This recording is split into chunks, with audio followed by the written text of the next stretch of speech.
ay pumapailang lang, naiistorbo tayo, ang ating damdamin ay wala roon. At tayo ay nasasapat.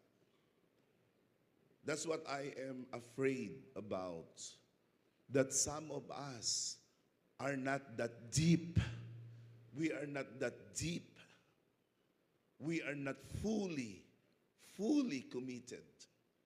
We are not invested in our faith that God gave to us with so much passion, with so much commitment. Alam niyo kung gaano ang Diyos, lalo na ang anak ng ating amang Diyos, ang ating Panginoong Hesukristo, ay namuhunan sa atin. Alam niyo kung gaano kalaki ang kanyang pinuhunan sa atin. Ang sabi ng Biblia, siya na mayaman ay naghirap upang tayong mahirap ay yumaman sa pananampalataya. That's how devoted